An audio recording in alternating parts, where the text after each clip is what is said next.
Have you ever felt like your body is unstable or not quite balanced or maybe disconnected?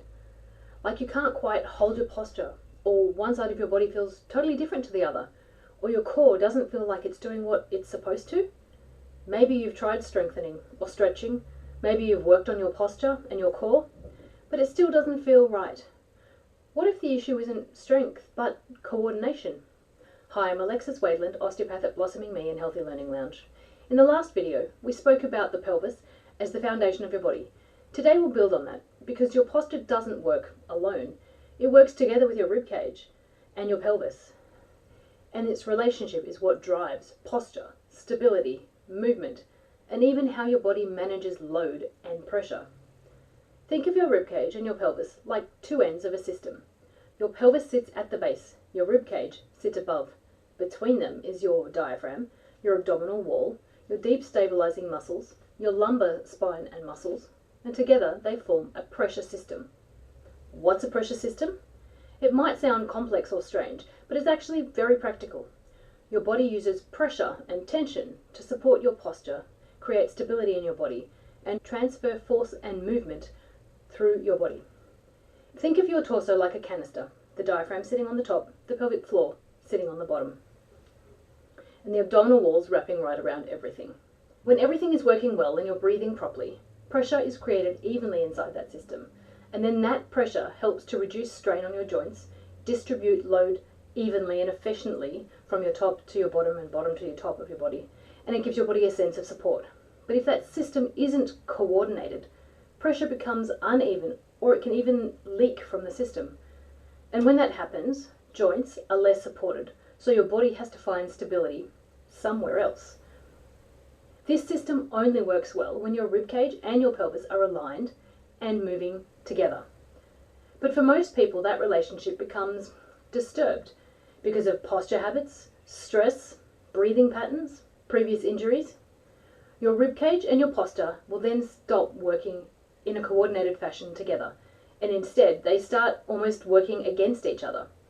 This might show up as ribcage restriction, twisting, flaring upwards of the ribs, pelvis tilting, forwards, backwards, tucking, potentially excess arching or flattening of the spine, and an uneven movement of the pelvis.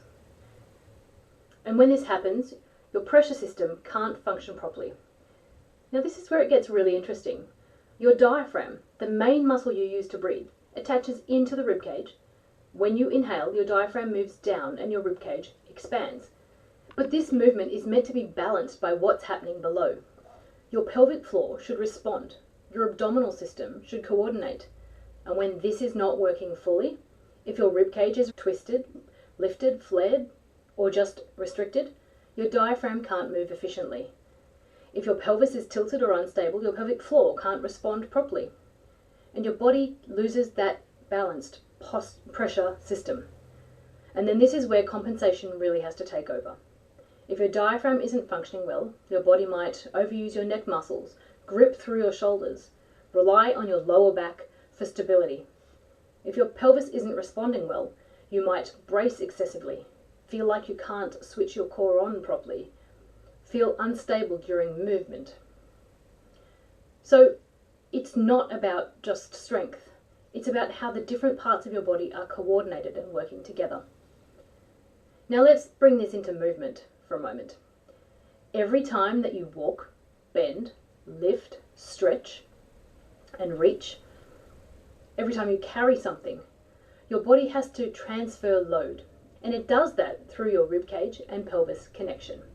When everything's functioning well, forces move efficiently through your body. Your muscles share that load. Movement feels smooth, supported, comfortable, easy. But when the system isn't working, load gets dumped into certain areas. This often then leads to lower back strain, hips overworking, the neck and shoulder muscles being tight and overworked. It can also lead to pain and discomfort in organs within the pelvis, because these areas are all trying to compensate. Let's make this really practical. Think about picking something up off the floor. If your system is working well, your breath actually supports the movement. Your body stabilizes naturally. The load is shared. But if it's not working well, your lower back takes that load more. Your shoulders have to tense, your movement becomes inefficient, uncomfortable, and restricted. And over time, that's when pain and strains can start to develop.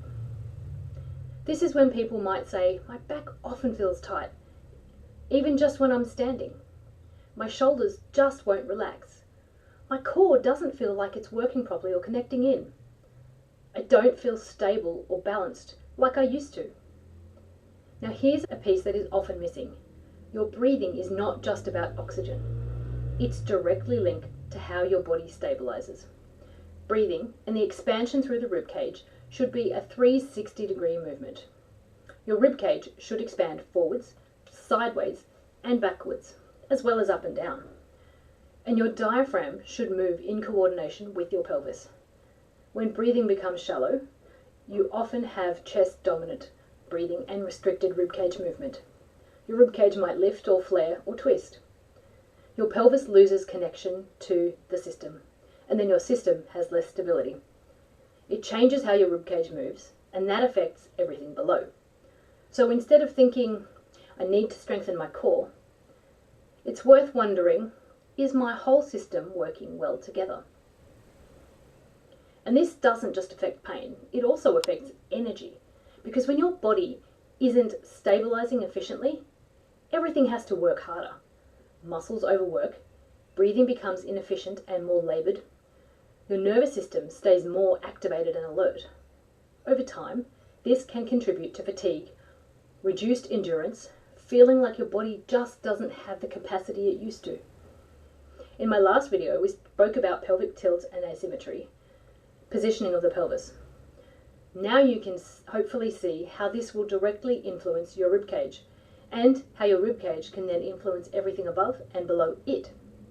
When the system isn't working well, you might notice difficulty holding your posture, feeling unstable or weak, recurring tightness, fatigue with standing or movement, breathing that feels restricted or shallow. So instead of chasing symptoms, start looking at how your body is functioning as a whole system. Because when the ribcage and the pelvis start working together, everything becomes more efficient and comfortable.